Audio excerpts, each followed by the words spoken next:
안녕하세요. 호텔 성호건입니다. 오늘은 제가 2022년 양평군에서 일어났던 토지랑 전원주택 거래량을 가지고 올해는 어떻게 토지랑 전원주택 거래가 일어났는지 여러분들께 좀 보여드리려고 합니다. 올해 제가 이 시장에서, 물론 이제 양평군에 국한된 거지만 공인중개사분들이랑 얘기를 나눠보면은 시장적으로 접근했을 때는 굉장히 힘들었다, 거래량이 굉장히 감소했다라는 얘기를 많이 나누는데요. 제가 개인적으로 느꼈을 때는 2019년이 그 양평군에서 토지랑 전원주택 시장이 굉장히 힘들었거든요. 그때랑 비교하면 오히려 좀 더 낫지 않았나. 그리고 20년, 21년 때 오히려 코로나 때 굉장히 반등하는 시기가 있었기 때문에 그것 때문에 오히려 체감적으로 힘들다고 얘기하시는 거 아닌가라는 생각을 했는데, 그것에 대한 내용을 좀 통계적, 수치적으로 좀 살펴보도록 하겠습니다. 그러면 우선적으로 여러분들께 거래량에 대해서 좀 말씀드리려고 하는데요. 어, 이걸 통해서 만약에 여러분들이 본인이 속한 지역도 좀 궁금하다, 토지랑 단독주택, 뭐 서울시도 가능합니다. 그래서 그게 궁금하다 하시면 댓글로 물어봐 주시면 제가 선착순 3분만 해서 뭐 지역이 겹치면 한 번 해도 되고요. 그 지역에 대해서 제가 이렇게 통계를 짜서 여러분들께 좀 설명을 드려보도록 하겠습니다.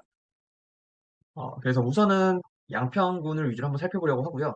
그래도 양평이 꾸준히 그 수도권이나 전국적으로 토지랑 전원주택 시장에서 인구가 꾸준히 상승하는 지역 중 하나라서 비교적 이 시장의 트렌드를 보기에는 가장 많은 경우의 수가 있다고 생각을 합니다. 양평은 강상면, 강화면, 계곡면, 단월면, 서종면, 양동면, 양서면, 양평읍, 옥천면, 용문면, 지평면, 청운면. 양평은 총 12개 면으로 이루어져 있고요. 강상면, 강화면부터 해서 이렇게 동쪽으로 갈수록 용문면, 지평면, 청운면, 단월면 뭐 이런 식으로 나눠집니다. 거래량을 바로 한번 살펴볼게요. 2022년 노란색으로 색칠했고요. 그다음에 18년 시작되는 부분 각 면마다 그때는 이 진한 노란색으로 색칠을 했습니다.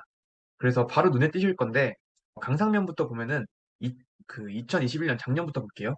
그러면 1171개, 이게 필지 기준입니다. 필지, 필지 수. 모르시는 분들에서 말씀드리면은 한 필지당 1소유권이 원칙입니다. 그래서 이게 만약에 1171개의 필지가 거래됐다라고 하면 1171개 소유권 거래가 있었다라고 보시면 됩니다. 물론 이제 땅이 한 소유권자가 그 여러 개 필지를 소유하는 경우도 있기 때문에 한 거래될 때 뭐 아파트처럼 한 개 호실이 거래되는 게 아니라 여러 땅이 거래될 수는 있습니다. 아무튼 1171개 필지가 거래됐다는 것은 적지 않은 숫자이고, 자, 이게 한 면입니다. 양평군 내에 있는 12개 면 중 한 면이 2021년에는 1171개가 거래됐고요. 22년에는 725개가 거래됐습니다. 그럼 이거를 퍼센테이지로 나눠보면요.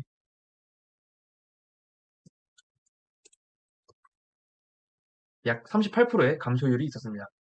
그래서 보시면은 강화면도 2021년에 1,505개, 그 다음에 2022년에는 1,043개의 필지 거래가 있었고, 이렇게 쭉쭉쭉 가보면은 전부 다 21년에 비해서는 거래량이 상당히 줄은 것을 볼 수 있습니다. 그쵸? 늘어난 게 없습니다. 21년이랑 비교하면은. 옥천면 같은 경우에는 2배 이상 거래량이 줄었다는 걸 볼 수 있고요. 상당히 이렇게만 봤을 때는 줄었다라고 보실 수 있겠지만, 근데 시장이 그러면 양평이 정말 위기냐라는 얘기를 했을 때, 코로나 이전, 그러니까 2019년까지도 인구가 꾸준히 늘어나던 지역이었거든요. 그리고 제가 봤을 때 2022년, 21년에는 두 가지 요인이 컸어요. 일단은 비규제 지역 때문에 아파트 분양이 모두가 잘 됐던 것도 있고요. 토지랑 좀 별개일 수 있겠지만 아파트 분양이 모두 잘 됐다라는 게 있을 수 있고, 두 번째는 송파양평고속도로가 작년에 예비타당성 통과를 했습니다. 네, 그리고 세 번째는 모두가 아시다시피 코로나의 영향으로 양평에서 전원주택을 살고자 하는 수요가 굉장히 많이 늘어났습니다. 수도권 내에서. 그렇게 세 개의 박자가 늘어나다 보니까 거래량이 굉장히 많아졌던 게 사실이고요. 그거에 비해서 2018년, 19년까지도 인구가 꾸준히 늘어났던 지역으로서 만약에 18년, 19년보다 올해 거래량이 많았다면 그렇게 시장 침체를 볼 거냐라는 생각에 대해서는 저는 아니라고 생각을 합니다. 그래서 이게 좀 객관적인 시각을 가져야 되는 부분이라고 생각을 하고요. 그러면은 18년과 22년을 한번 비교해 보겠습니다. 보시면 강상면 2018년에는 707개 필지가 거래됐고요. 2022년 같은 경우에 통계가 모두 나와 있는 게 10월 31일까지만 나와 있어요.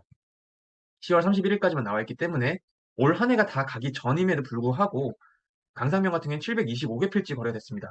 그래서 뭐 그렇다고 11월, 12월에 그렇게 드라마틱하게 거래가 될 거냐라는 거는 뭐 살펴봐야 되겠지만, 그럼에도 불구하고 18년 전체 거래량보다 2022년 10월까지의 거래량이 더 많았고요. 강화면도 마찬가지고, 계구면도 마찬가지고, 단월면도 마찬가지고요. 서종면은 예, 크게 늘어나진 않았지만 원래도 거래량이 많았던 동네라서 그렇게 크게 늘어난 것처럼 보이진 않지만 어쨌든 많은 양의 거래가 있었습니다. 양동면 마찬가지고 양평이 가장 동쪽에 있는 동네죠. 네, 892개 필지인 양서면도 22년에 1047개 필지, 양평읍도 네, 상당히 많이 늘어났고요. 네, 옥천면은 오히려 좀 줄었어요. 제가 생각했을 때는 아무래도 21년이나 20년에 거래가 좀 많이 되면서 좋은 땅들이 좀 많이 거래된 것이 영향을 미치지 않았나 생각을 합니다. 아무튼 뭐 22년이 끝나는 시점까지 살펴봐야겠지만 2022년 10월까지만 봤을 때는 2018년 전체 기간보다는 조금 줄은 느낌이다라고 볼 수 있고요. 용문면도 많이 늘어났습니다. 용문면이 상당히 많이 늘어났죠. 1093개 필지였는데 1425면은 대략 어, 네, 30%의 증가율이 있었습니다. 2018년 대비 22년이 상당히 많다는 걸 느낄 수 있고, 지평도 크게 늘어나진 않았지만, 어쨌든 늘어남을 볼 수 있고요. 청운이 2개 필지 정도 줄었어요. 그럼 이거는 2022년 11월, 12월에 거래량이 포함되면은, 뭐, 많진 않아도 18년보다는 거래량이 모두 늘었다는 거를 저희가 살펴볼 수가 있습니다. 그러면은 이때, 보시면 19년은 정말 거래량이 힘들었어요, 거래가. 근데 이때도 인구가 늘어났거든요. 보시면 18년보다 다 많이 줄었죠. 네. 그럼 22년에 거래량이 정말 줄었냐? 글쎄 23년까지 어떻게 되는지 한번 봐야겠지만 제가 느꼈을 때는 22년에 양평 토지 시장이나 뭐 전원토지 시장이 그렇게 어렵다라는 느낌은 아니었습니다. 지금도 제가 볼 때는 손님의 니즈가 꾸준히 있는 동네고 이 전원주택이랑 토지 시장에 대출을 물어보시는 고객들은 상당히 있지만 실제 거래하는 데 있어서 대출을 끼시는 분들은 잘 없더라고요. 그래서 이 시장의 특색이 그렇다라는 걸 좀 말씀을 드리고 자 그럼 모두가 좀 궁금해하실 법한 게 제가 볼 때는 이 금액적인 거 아니냐라는 생각을 좀 하는데요. 자, 보이시나요? 이건 조금 더 숫자가 복잡하게 보이실까 봐서 제가 좀 어느 정도 계산을 해놨습니다. 그래서 평균가가 이제 평당가, 우리가 흔히 말하는 평당가가 옆에 적혀 있는 금액이고요. 단위는 10,000원입니다. 제가 작년에 통계 올렸을 때랑 똑같은 개념인데 강상면이 평당 59만 원, 평당 88만 원이다 하면 사람들이 거래해 보신 분들은 뭐가 저렇게 싸? 이러세요. 네. 근데 그거는 어떤 느낌이냐면 이 강상면 땅 중에서도 지금 이 실거래가 찍힌 모든 것에는 토목이 된 땅과 토목이 되지 않은 땅의 모든 거래가 포함되어 있는 겁니다. 토목이 되어 있지 않은 땅도 포함되어 있는 것 치고는 평당 88만 원이면 상당히 비싸죠. 이게 중간값이라고 쳤을 때. 그리고 강화면도 마찬가지고 대구면은 역시나 싸지고 단월면도 쌉니다. 서종면 역시 100이 넘어가니까 서종면이 정말 비싼 땅들은 3, 400까지도 가요. 전원주택지로서도. 그리고 양동면, 양서면 역시 비싸죠. 양평읍이 역시 제일 비쌉니다. 양평읍이 뭐 아시는 분들도 아실 수도 있어요. 양평이라는 동네는 용문 관광지가 있고요. 양서면에 두문머리 관광지가 있습니다. 또 양서면은 서울에서 가장 가깝기 때문에 이쪽은 거의 뭐 서울의 좀 끝자락에 있는 지역들만큼의 땅값이 비싼 곳도 있어서 양서면과 용문면 위주로 성장을 했는데 이제 양평 시내 쪽에 KTX도 멈추고 어 이제 고속도로 예비타당성 통과도 이제 양평 중심 쪽으로 끌고 올려다 보니까 점점점 양평을 중심으로 토지가가 상승하는 부분이 있습니다. 다만 전원주택지로서는 양평 읍내는 점점 이제 시장이 커지고 있어서 전원주택지로서의 역할은 좀 약해지는 부분이 있지만 어쨌든 토지나 재테크나 투자로서는 가치가 좀 더 상승되고 있는 부분이 있다라는 걸 말씀드리고요. 자, 이제 그냥 한 번에 여러 가지 좀 말씀드리는 거예요. 그냥 연말 정산 같은 느낌으로. 그 옥천도 많은 성장이 있었고, 용문도, 용문 정말 많이 올랐죠. 네, 용문 정말 많이 올랐습니다. 그리고 지평은 오히려 또이또이 같은, 이런 말씀 안 되나요? 그 지평은 가격이 2018년대나 22년대나 평당가는 거의 비슷하게 형성되어 있습니다. 근데 이게 통계가 참 어렵다고 느끼긴 하는 게, 제가 작년에 이 똑같이 거래 금액을, 평당가를 제가 계산했었어요. 기억하시는지 모르겠지만, 궁금하신 분들은 그걸 한번 보시면 됩니다.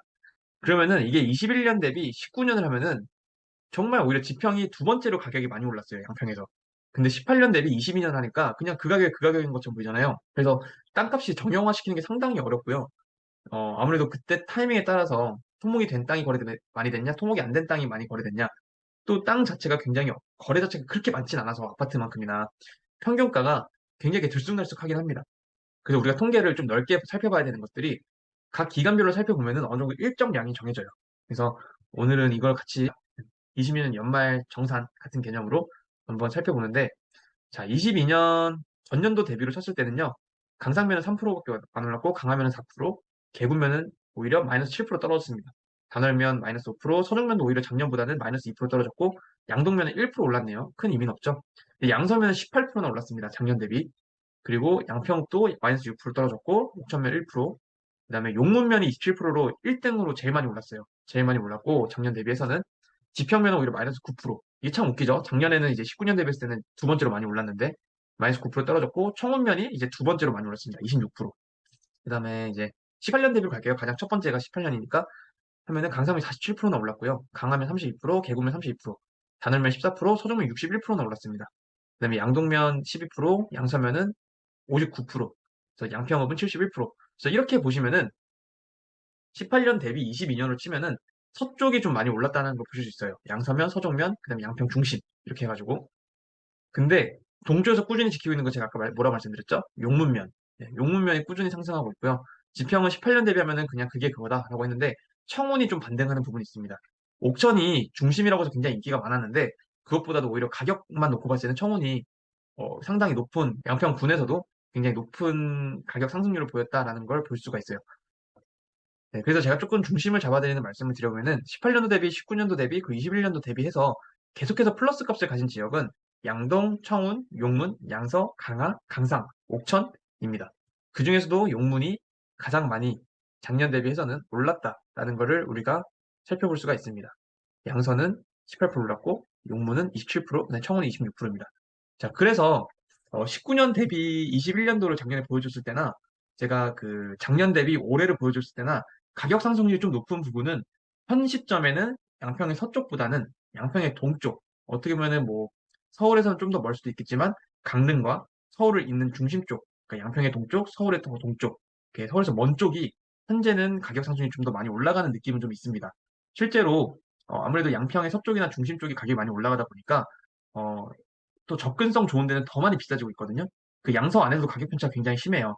그래서 그럴 바에는 양수역이나 뭐 국수역에서 걔네 역 가깝고 근생시설 가까운데 편의점 가까운 데는 땅값이 이미 너무 많이 올랐기 때문에 거기서 역에서 한 10분, 20분 들어가는 땅을 잡을 바에는 차라리 6번 구도 쭉 따라서 양평의 동쪽이어도 그 면소재지가 가까운데 그러니까 용문 면소재가 가깝거나 뭐 청원 면소재지가 가깝거나 이런 게 사람들한테 이제 더 편리하다. 어차피 10분 들어오나 20분 들어오나 그 10분 차이니까 그러면서 양평 동쪽에 좀 평가절하된 땅들을 사람들이 이제 매입하는 게 되는 것입니다.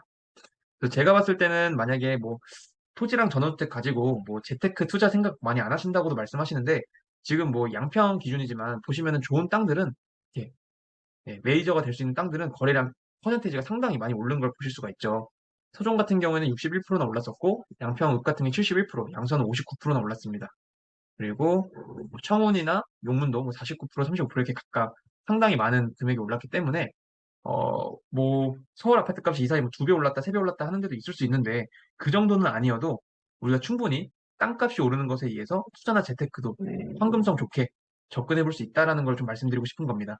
그래서 제가 개인적으로 좀 추천을 드린다면은, 그 면소재지 안에서도 그 너무 멀리 산골짜기로 들어가는 데보다는 차라리 그 대로 국도나 뭐 고속도로를 따라서 조금 더 가더라도 쭉 뻗어서 그 면소재지 가깝게 갈 수 있는, 그러니까 예를 들어서 쉽게 말씀드리면은 뭐 양서면인데 그 양서 면소재지에서 20분 들어간 데보다는 차라리 양평의 가장 동쪽인 용문면을 택하더라도 용문 면소재에서 뭐 5분이나 10분 이내로 갈 수 있는 전원주택지가 더 인기가 많다. 그거는 어느 지방을 가도 마찬가지다라는 걸 좀 말씀드리고 싶습니다. 네, 그래서 결국 전원주택도 편의시설이 가까워야 사람들이 결국 편하게 내 전원 생활을 즐길 수 있다라는 걸 좀 말씀드리고요. 토지랑 전원주택으로 재테크까지는 아니어도 황금성을 고려할 때 이런 부분을 체크하면서 가면 좋겠습니다. 제가 볼 때는 토지랑 전원주택 시장이 계속해서 네이밍들이 바뀌어요. 요즘에 워케이션도 굉장히 유행되고 있고 제가 이 워케이션이라는 것도 한번 유튜브로 풀어볼 생각인데, 어, 최근엔 지방 소멸도시를 위해서 워케이션, 워크랑 베케이션의 합성어인 이제 일하면서 놀고 놀면서 일하고 이런 게 유행어가 되면서 교외주택을 살리는 이슈들이 굉장히 있습니다. 뭐 한 달 살기 이런 것도 마찬가지고요. 그래서 그런 것처럼 뭐 별장에서 전원주택으로 옮겨오고 전원주택에서 뭐 주말주택, 세컨하우스, 그 다음에 지금 워케이션 이렇게 유행하는 것처럼 지방도 트렌드가 있어요. 이 트렌드가 있기 때문에 꾸준히 거래될 수 있는 데는 거래가 됩니다. 그래서 이런 거를 좀 유념해 두시고 우리가 앞으로도 토지랑 전원주택 살 때 이런 통계적인 것도 한번 살펴보면서 검토하면서 구매 결정을 하셔도 좀 좋을 것 같아요. 만약에 궁금하신 부분 있으면 언제든 저희 코드앱으로 문의 주시고요. 앞으로도 이렇게 좀 투명하게 정보적으로 많이 연구해 보도록 하겠습니다. 조금 두서없이 오늘 정리를 한 거일 수도 있는데 연말 정산 같은 느낌으로 양평의 토지랑 전원주택 시장이 어땠나라는 걸 좀 말씀드렸고요. 실제로 제 이 통계를 데이터로 하긴 조금 양이 적지만 한 지역만 했기 때문에 그럼에도 불구하고 그 양평에서 18년부터 22년까지 일어났던 모든 토지 거래를 제가 실거래가를 다 다운받은 거거든요. 그걸 통해서 한 거기 때문에 여러분들에게 조금 더 유익했으면 좋겠습니다. 네, 모든 지역 가능하고요. 그리고 다음번엔 전원주택 관련해서도 22년 정산을 한번 해보도록 하겠습니다. 오늘은 토지에 대한 것을 다뤄봤고, 네, 다음번에 또 전원주택으로 한번 찾아뵙도록 하겠습니다. 감사합니다.